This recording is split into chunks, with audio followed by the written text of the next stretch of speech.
What is up, YouTube? I have a pastel de nata, or just nata that they call it here in Porto, and they're similar to the egg tarts in Macau, except here, I don't know if you can see, they have cinnamon right on top of them, but let's give it a try. I'm super excited to try these.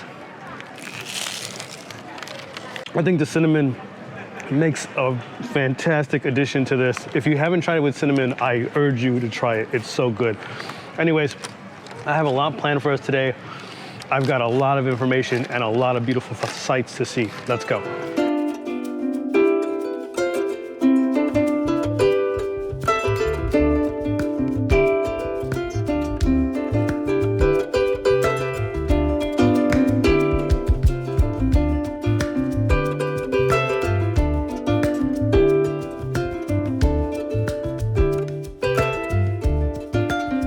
What was most impressive about this church was that it just seemed to be on a regular neighborhood just in the corner.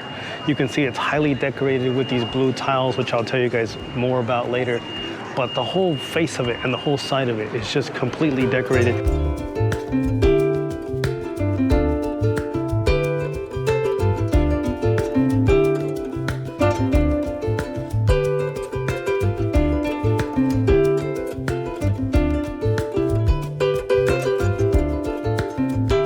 Behind me, you have the Igreja de Santo Ildefonso. I hope I'm saying that right. My Portuguese is not the best. But as you can see, also very highly decorated. This church was built in 1730. But then the blue tiles that you see weren't added until 1930. So actually, quite a lot later, the blue tiles were added. So one of the questions I had is, why are so many churches, why do all the churches seem to have blue tiles? And when it came back to what I found out was blue tiles were actually the most expensive kind of tile to make. And anybody who had any money or power, like the church or government, usually had blue tiles in front of their buildings. So I thought that was super interesting. I mean, I can't imagine the amount of time and effort that it took to paint and put each of these tiles in place. Super, super interesting. You know, it's taking me a long time to get the layout of Porto because it's a very ancient city. We are gonna go see a train station with a great story behind it. It's just incredibly beautiful on the inside. So the story of the train station is quite an interesting one. Apparently it used to be a convent, and when the city of Porto was looking for land to build their train station, they decided, well, we're gonna wait until there's no one living in this convent and we're gonna turn it into a train station. The problem was there was a 4-year-old who was living here, and they couldn't evict her until she passed away. And the story goes that she lived into her late 90s. So it took them 90 years to be able to build this train station.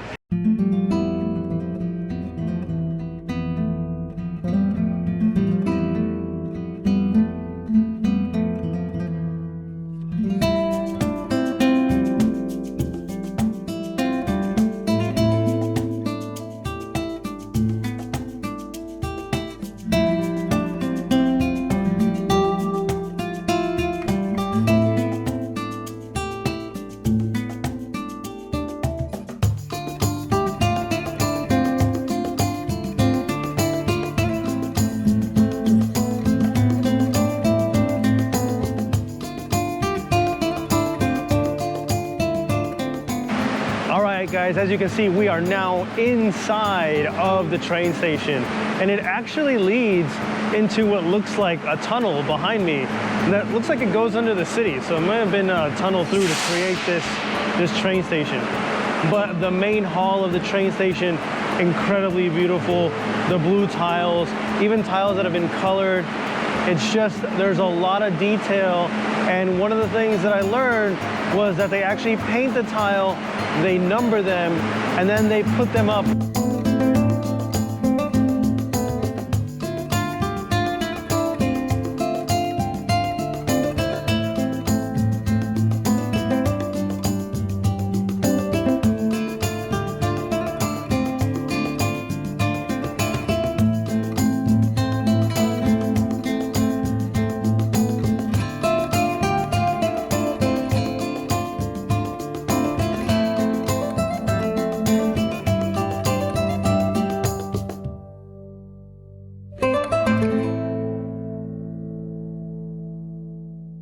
All right, as you guys can see, a lot of alleyways and actually not a lot of people. I don't think that this is particularly a well-known way of getting from the top area of Porto down to where the river is, that's the area where I'm taking you guys right now.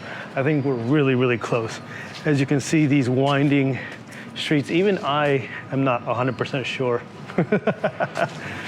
where I am, but I can hear the seagulls and I can hear the boats and I think I can hear the river. So I think we're really close.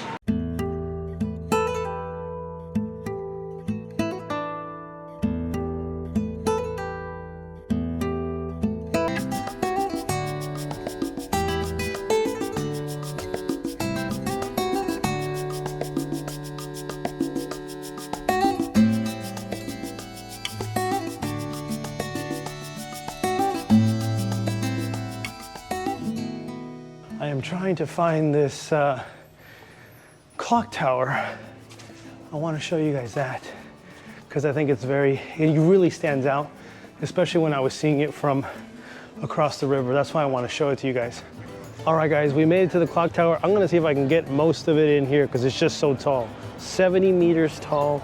Used to be a military hospital, the clock tower, and a church. So now I'm gonna see if I can take you guys to the bridge so we can see the sunset. All right, let's go ahead and do that.